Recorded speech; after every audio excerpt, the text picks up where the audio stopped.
Hey everybody, welcome back to Myst, D-Mark here. We're going to start off today with Channelwood, as I mentioned. Last time we finished off the mechanical age down here, so let's get into our Channelwood book. This is probably one of the lengthier of the books. Goes in a lot about what happened at this place. Anyway, per usual, Atreus warps into some new world and finds himself in this grouping of trees that are growing directly out of the water. Nearby is a very small island, and these kind of monkey people that live there and live high up in the trees, about 10 meters off the ground, in these kind of tree, almost Ewok-like huts, if you want to call it that. They bring him up to their canopy home and introduce him to their leader. Next to their leader is this very withered away, elderly, old human man. Turns out he does speak English, and so they're able to communicate. This old man kind of tells Atreus the story of these monkey people. Monkey people and humans used to live side by side. They didn't quite interact all that much, but they did live with one another. The humans lived on this very large island in the ocean, very close to the trees that the monkey people live in, and the monkey people, of course, lived in the trees. At one point, very large quakes happened, and the island sunk into the ocean, and the vast majority of the humans passed away, and what few were able to retreat to the trees slowly died off, this elderly man being the last of their kin. So this elderly man, as well as Atreus, the monkey people treat as though they're gods. They worship them and bring them gifts and are very hospitable to them. Atreus nor this old man don't quite know why this is, but they do. So you see the color in the book changes. Atreus ends up living here with the monkey people for several months, and through his stay, the monkey people ended up giving him some ink to write in his books with. And when it started writing, it came out black. But as time progressed, it soon changed into these different colors. And when the monkey people would look at his books, they would all giggle and laugh, knowing that they played a clever prank on Atreus. And he himself found it amusing that they also have this kind of sense of humor behind them. Anyway, so as he was staying there, this old man at one point, he stands up, kind of says his goodbyes to these monkey people, and says to Atreus, "We've been expecting you." And he walks out to the ledge of their tree canopy house and falls off. Just purposefully lets himself fall off the edge of this building and falls down and passes. The monkey people hold a kind of funeral service for him. They end up burning his body. And the water that's in that area seemed to change color depending on who was around. Atreus walked around and it turned to a deep green and then certain blues. It was very interesting for him. But once this old man died, the water never changed color again. Here's kind of a quick layout as to what the tree homes look like. Looks like there's some sort of windmill here. And that's the end of our book. So, because Atreus had stayed here so long and kind of gained the trust and respect of these tree dwellers, he brought his sons, Cirrus and Achenar, to live there. And even after Atreus left, Cirrus and Achenar stayed and began to learn their language, and really just kind of associated and tried to become part of the tree society. Eventually, they all left, but everybody on both sides made an impression on one another. So that's kind of our Channelwood Age. and let's go take a look at it. So just like before, we want to start off here with our tower rotation. Right down here, that little cabin in the woods, that is our tree, Channelwood I should say, and we need to again open up the bookshelf.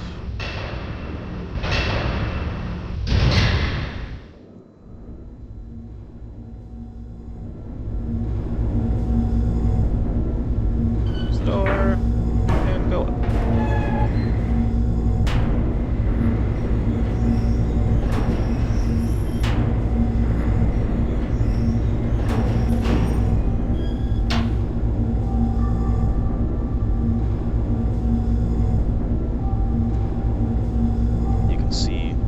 Large tree here, kind of surrounded by that circular fence that we saw to the right of the little forest cabin.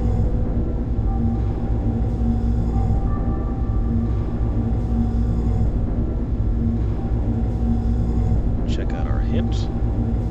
724. Okay. Written down.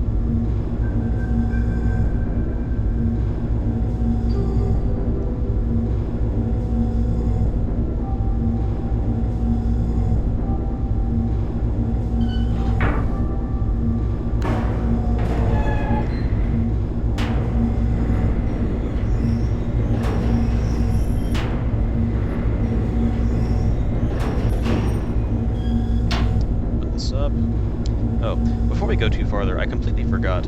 I wanted to show you guys how this little hint system works. Again, it doesn't exactly spell it out for you unless you really want it to. So since we kind of know stuff about the Stone Ship Age already, I'm just going to go back there. So Stone Ship Age, I can't get somewhere because of the water level. What does the platform with the umbrella do? I figured out the water level where the lights. How do we get on top of the lighthouse? So, remember getting on top of the lighthouse, we had to drain it. Have you tried experimenting with the water level in the lighthouse and exploring it thoroughly? Yes, but I'm at a loss. Everything you need to get on top is located beneath the top part of the lighthouse. Arg, I need more help. There's a lock on the chest below, and a key chained above. It's going to be tough to move the key down to the chest, but there's another option. So again, it gives you hints and kind of points you in the right direction, and allows you to kind of step through these one by one. And then at the very end, you'll have to drain the water out of the chest, then close the stopper, then refill the lighthouse to make the chest float. You will find the key to the top part of the lighthouse and the generator room inside. So again, it doesn't exactly just give it away, it kind of points you in the right direction so you're not really getting a lot of spoilers. Anyway, I think it's a very well done system. And yeah. But, am I going the right way? Yes. Yeah, we don't need that today.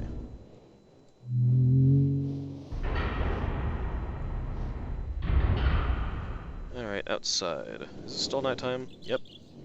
Still nighttime. Okay. The moon is going down considerably compared to where it was. It was, like, up here, so maybe by the time we're done with Channelwood, it'll be daytime again. Okay. So, again, there is this kind of big tree out here.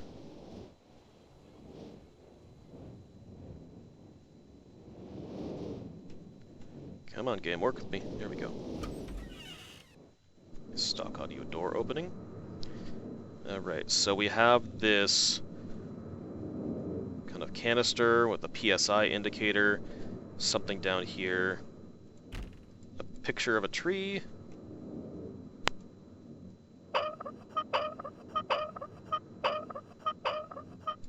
and a wheel that doesn't do anything. If you turn around, we have this wall safe. So remember, our code up in the tower was 724.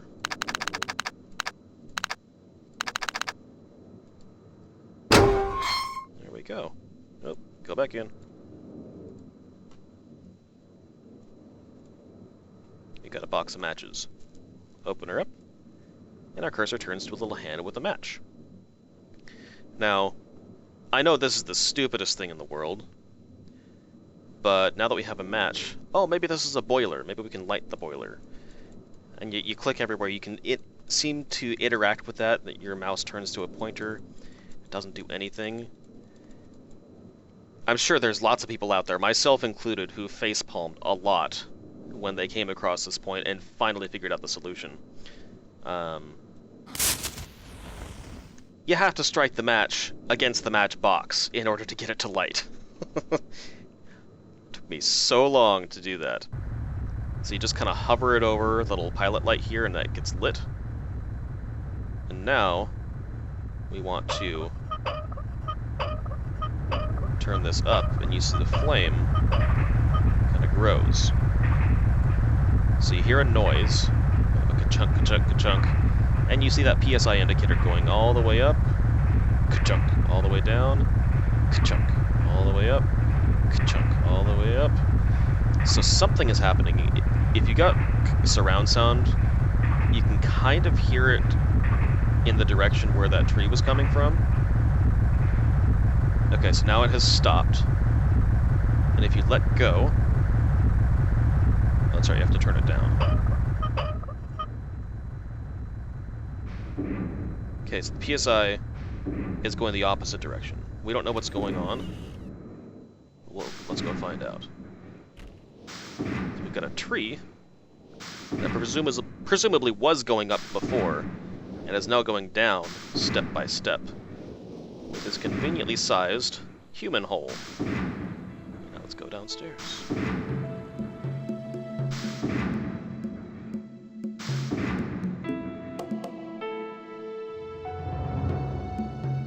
Oh yeah, we got a little button here to go back up, I think. Actually, what does that do? I don't remember. Let's find out. I have no idea. Whatever.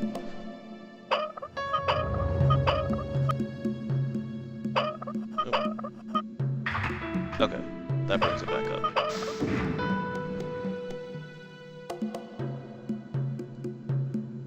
Alright, well, we're in this new room, kind of underground chamber, supported by tree logs.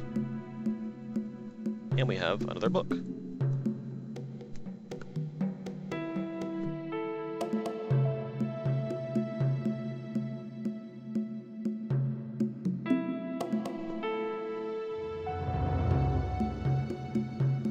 So again, think Ewoks mixed with Kevin Costner, kind of an Ewok Waterworld here going on. All the trees are kind of needlessly sharp and pointy, and are just straight cones from the ground all the way up to the tippy top. We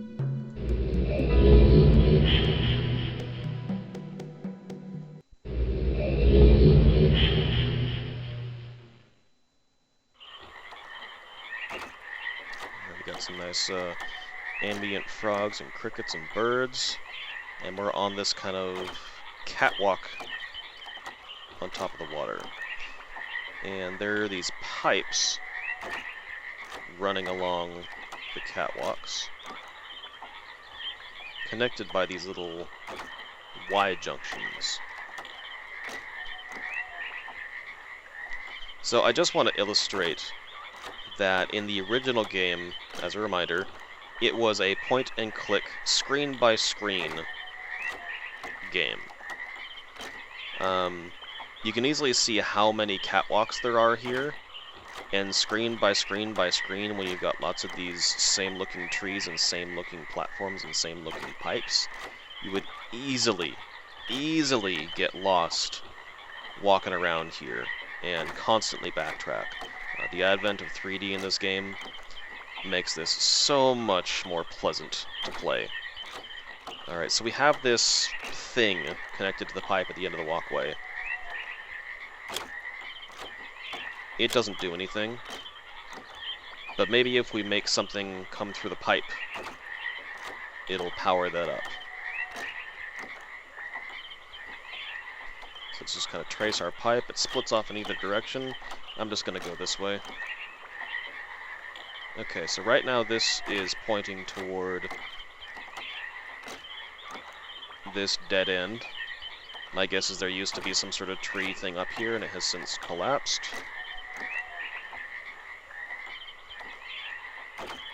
Let's go ahead and switch that, so now the pipe flows in the direction that we want it.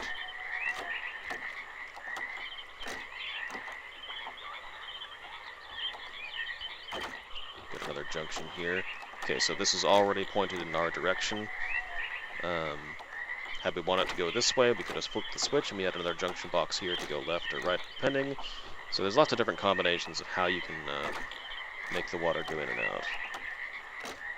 Alright, we have another one. So this is already pointing in our direction. No need to change that. Let's head over to our little windmill.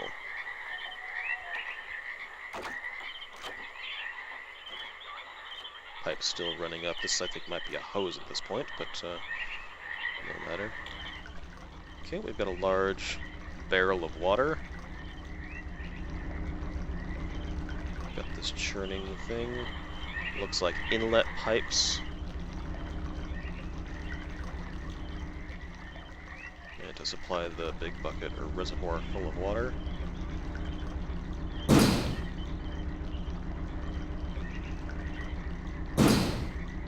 Doesn't seem to do anything.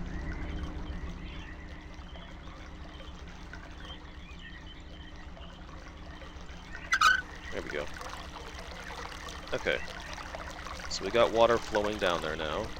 Now does this do something? I actually don't know that it ever does. It might just be a red herring. But if you listen, whenever you're near this pipe and there's water flowing through it, you can actually hear the water flow. So in case you don't happen to remember where your junction is pointing, you don't hear the water anymore.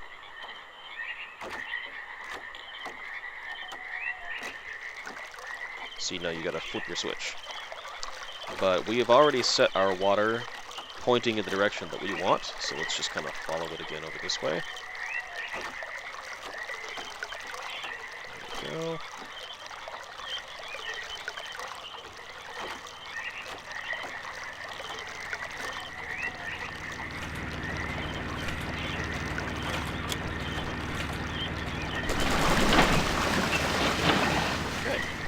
Now we got this little switch that's powered by water. It opened up our elevator here, and we can move along. So this pathway here does not have any sort of pipe at all, but this one here does. So you see, this pipe is also connected to another one of these generators, or whatever you want to call it, connected to this kind of elevated box from this cable. So, close the door, nothing happens. So we need to eventually get power to that. So, which means we have to find out where this pipe goes and get power to it. Okay, so we have a gap here. Click that. Pipe extends and connects the gap. So now, provided we route water to this pipe, it should then power up our generator and allow us to go up that into our little hut up there.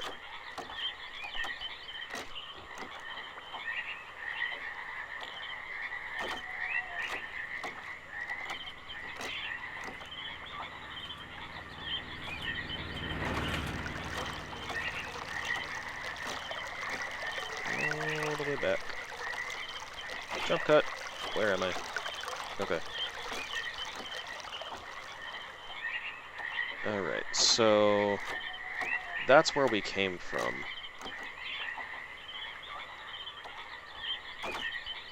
We don't have water flowing here. We do have water flowing there. So I'm going to flip this direction. And flip this direction. So now we got water flowing out this way. You see, right there is that gap that we extended. We actually currently don't want water going to the elevator. We'll go up there in a minute. We actually want it going to this one. So, oh, go back down.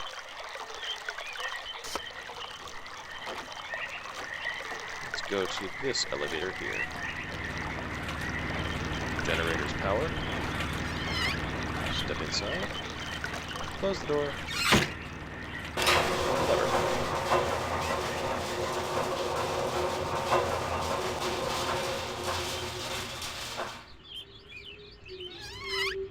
Alright, so now we are at the tree canopy level. Just kind of take a look at our surroundings here. Kind of cool. As a kid and an adult, I have always wanted some sort of really cool tree house. Like, not just a hut like this. This would be something more for kids just to kind of play in and hopefully not die. But some sort of, like, actual legitimate tree house like they have down in Brazil and places like that. They're rare, but they're more plentiful nowadays. So we're just kind of exploring right now, seeing what our tree canopy has to offer. Okay, place looks a little deserted and kind of ransacked. We don't see any trace of the monkey people aside from the fact that they obviously once lived here. Again, kind of ransacked, disheveled place here. Careful where you step.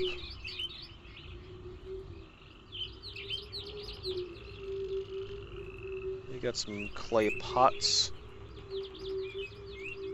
I can't lift them over my head and smash them into the wall. I don't think there's any rupees in there. Or is that a different franchise?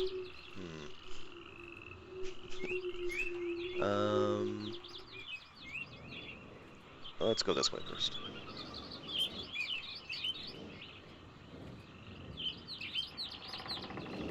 Okay. Nothing here.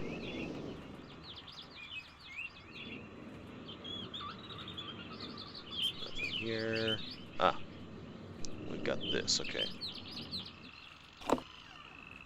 Okay. So open up a door, and that door has a large spiral staircase leading back down to the bottom. Presumably a path that we have not yet taken down there. But nothing else to do in this hut, so let's backtrack a bit.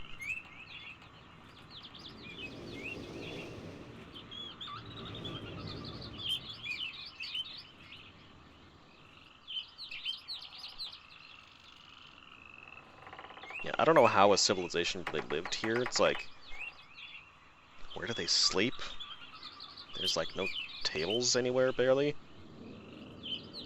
There's like nothing out here. Let's go over here.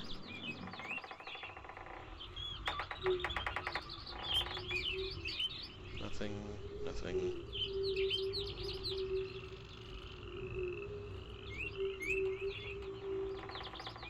Nothing. Okay, there's a table. There's some pots, there's a bowl. No food to speak of. Whoa! Got some more pots. More lack of rupees.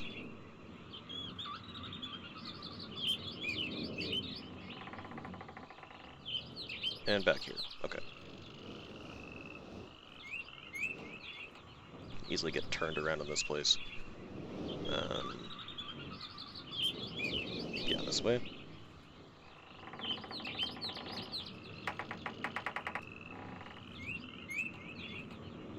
Got some basket weavers. Ooh, basket weavers.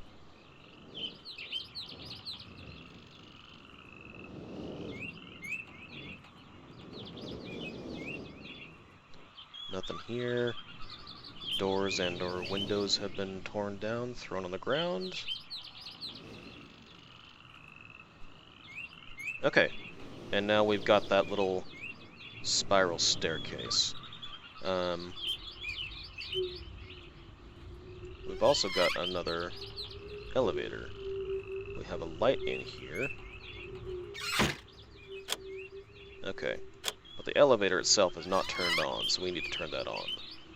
Let's head down our staircase. This staircase, if you try to have control over where you're looking, it's very jarring. So what you want to do is just kind of look down, hold forward, it'll just guide you straight down. Don't don't fight it. Let it take you nice and smooth. Alright, pull the lever, unlock the door that we wouldn't have been able to get to prior. Alright, so now we see we have kind of a generator and a steel cable wire going up to what we believe to be the elevator that's up there. So let's trace this back, our pipe that is. We've got our windmill, sun's starting to set. Change this over to the right.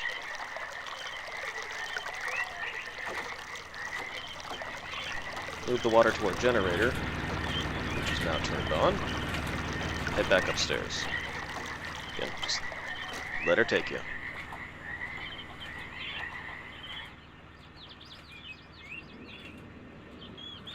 Jump cut.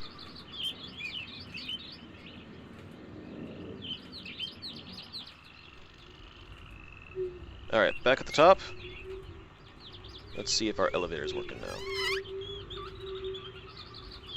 Oh, close the door. There we go.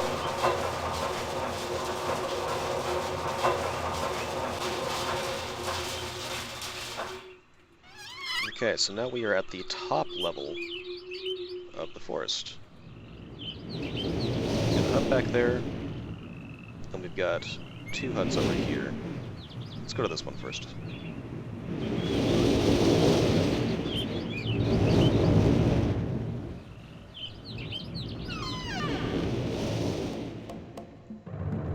We actually have some civilization. And we have the interesting Myst music again.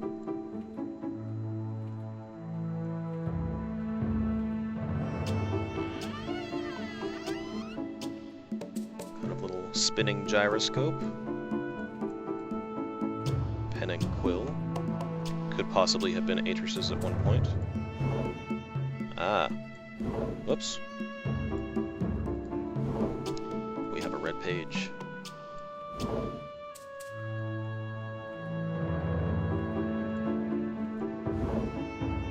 We got some wine bottles.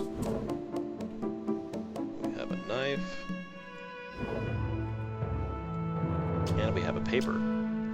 So if you remember from the Stone Ship Age, I think it was, we found another piece of paper just like this, a half of a page that had the other side. So once we get to that point, I'm going to make a screenshot of this screenshot and one from our previous episode, stitch them together. We're going to read that. For now, we put it back in because, you know, we only have one hand in this game. And we can only carry a single piece of paper. Yep, that makes sense. Alright, we got some really moldy cheese here. Lots of wine.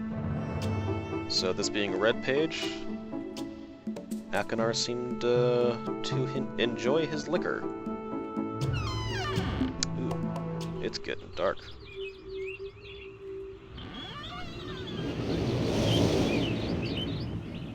Alright, so now that we have one of the red pages... Yeah. Can we open? There we go. Those. We are going to try to find our way home, and then we'll return for the blue page.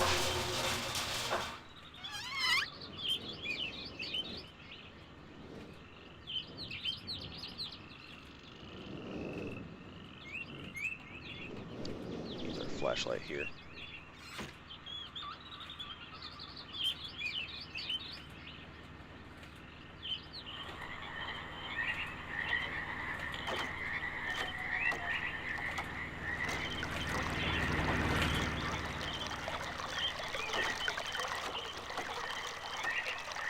So, that elevator that we found earlier, where we extended the pipe, we did not go there purposefully, until now. Oh, okay. Okay, so we no longer need that elevator there. That's still up in the canopy there.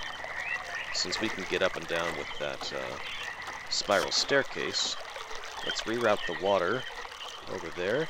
We can't get there because that gap, we can't exactly tightrope walk over that pipe for fear of breaking it, so we've got to go the long way around.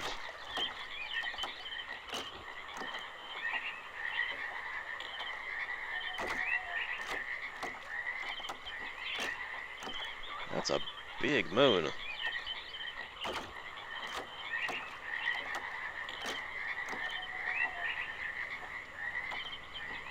Wonder how it affects the water's tide in this age.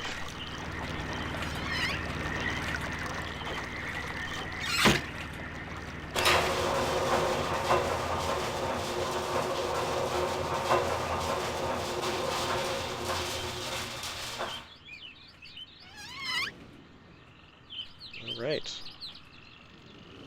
Powered up our elevator, got up top, we found our Myst book. Let's head back home and see what Cirrus has to say.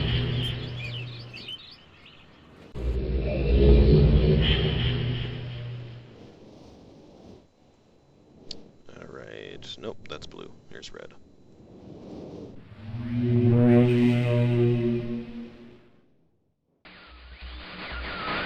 With each page I can see more clearly. Soon, free from this horrible prison, this book. You must visit the one remaining age. You have not. Confident that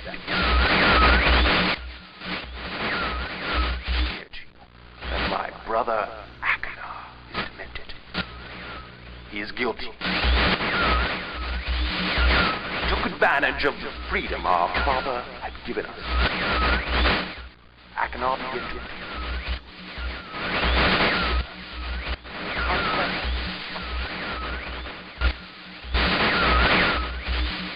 I ask you again. Do not retrieve the blue pages.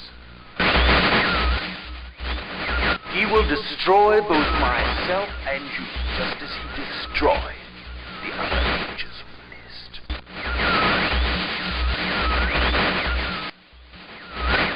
He never will escape.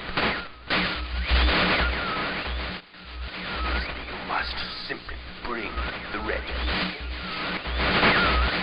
Tell them the story that I give. Your wisdom.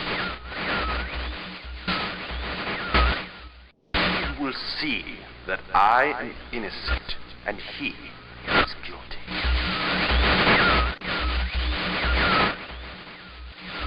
This forgotten island long ago.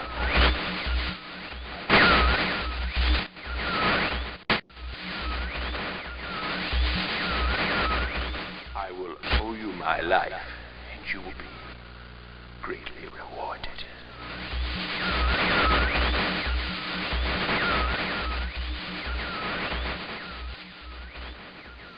Okay, so he says we have one final age to bring him some more pages, or another page, and then he will be free, and we will be greatly rewarded. Again, strongly encourages us not to free Akanar. Oh hey, it's daytime again. Oh, pretty sunshine. Says, do not release Akanar. He will destroy both Cirrus and us, I guess, as he did the other ages of Myst. Are we to trust Cirrus? We don't know. But we're still just kind of playing both sides of the field, so to speak, right now, weighing our options. And we'll make that decision here in a bit. Make sure we get the tree all the way up. I think that's about good. Oh, spin around. Stop that.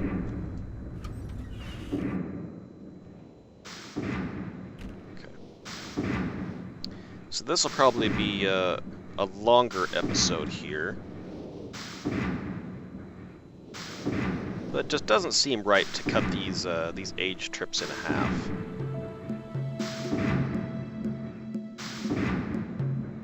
There we go. Let's head back.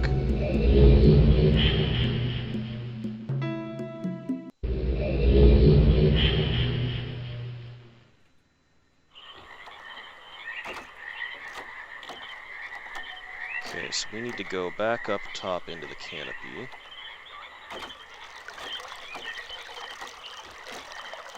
So we can explore the other side and those other houses.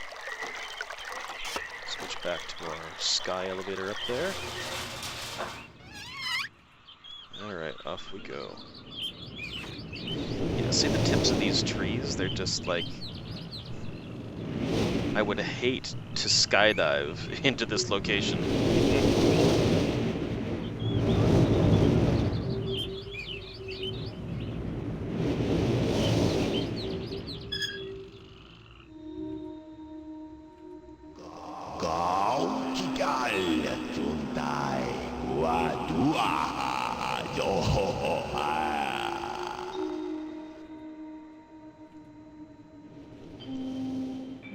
Did I mention Akonar's a creepy mother?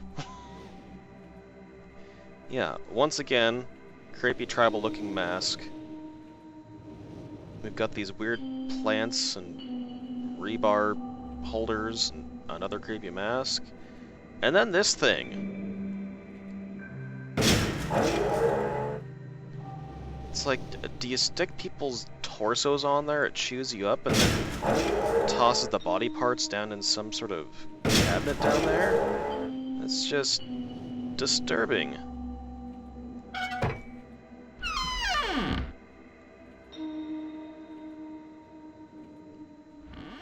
Thankfully, it only eludes at graphicness.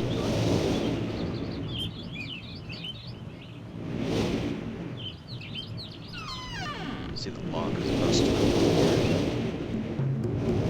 Okay, more Myst music. I guess this was Akonar's room, not exactly as plush as Cirrus's. Got these nice spears. He's a man who definitely enjoys his weaponry. And of course, the symbolic scythe there. Got some calipers. Okay. So I guess this was designed to hold somebody down while he... Oh, is that a blade? I think that's a giant blade there. Bad texture, bad blending, but yeah, I think that's a big blade, yeah. Anyway, oh, such a comfy bed. Okay, let's do it again. Jump! Crash, fall, woo, splosh. And we got a blue page. Let's just pick that up. We got this funky thing here.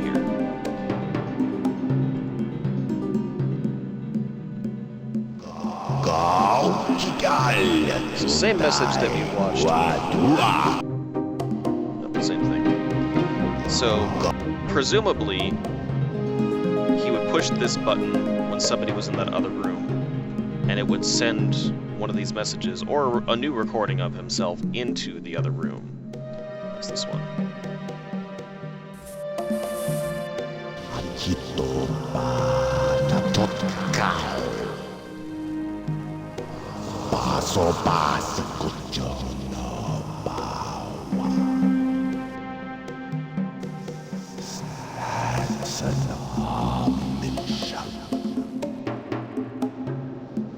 Okay.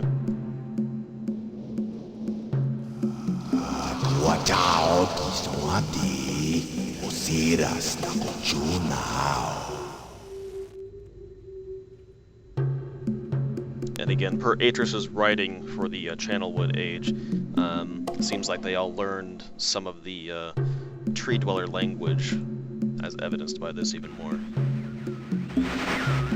I hope I pushed the right button. Very interesting device, dear brother. I'm not erasing anything important, am I? He is preparing. Remember, take only one page.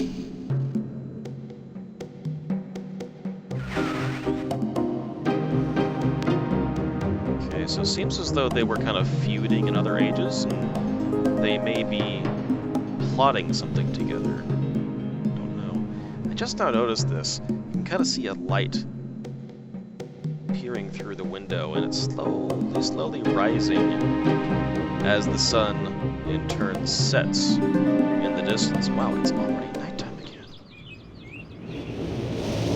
Either way, I like the day-night cycle here. I think it's cool. I just want to test something real quick. I hope I pushed the right button. Very interesting device, dear brother. I love his overacting. I'm not erasing anything. It's pretty hammy. Anyways, yeah, whenever he pushed those buttons in his room, I guess it played that for whatever tree-dwelling subjects of his were in that kind of torture room.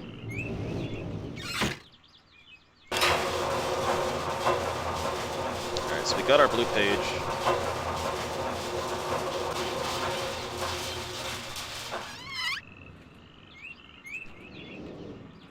And we got the red page already. So similar to before, once you have those pages, there's really no real reason to come back to these ages. We've, again, effectively completed them. If you've played any future iterations of Myst, Ribbon, Exile, Revelations as well, they introduced zip mode, which was kind of handy. If you saw a location in the distance you had already been to, a little lightning bolt would, or your cursor would turn to a lightning bolt, you could click there and kind of insta-transmit yourself there instead of having to walk that whole distance.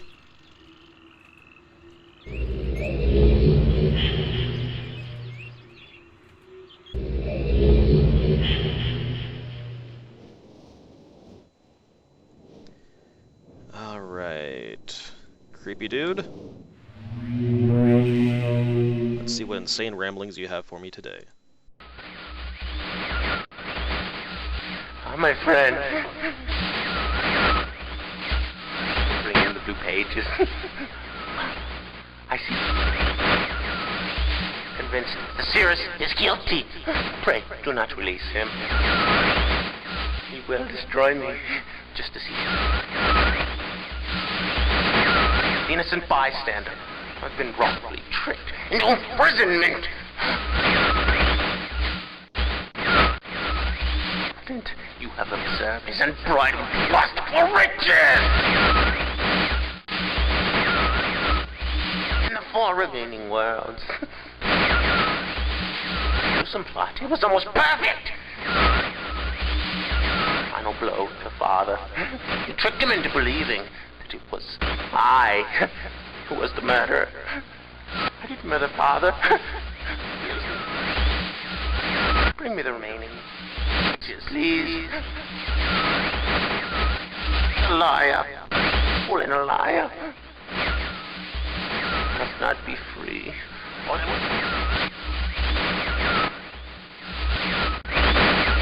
The remaining blue pages from the last age of Myst. I must be free. You must free me. I cannot bear it here for eternity. Free me.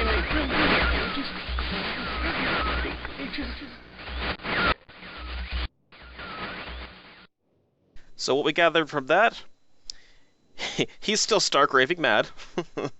and just like before, still says his brother is guilty, his brother is the one who murdered his father, get him the blue page, release him, yada yada yada. There's just one more to go. So, how long does day last here? Seriously, wow, it's going to be nighttime in the next episode again. Well, speaking of the next episode, I'm going to cut out here, because we are done with the Channelwood Age. We've gotten the pages that we need. So, as always, thank you guys very, very much for watching, and, yeah, take it easy till next time. Bye.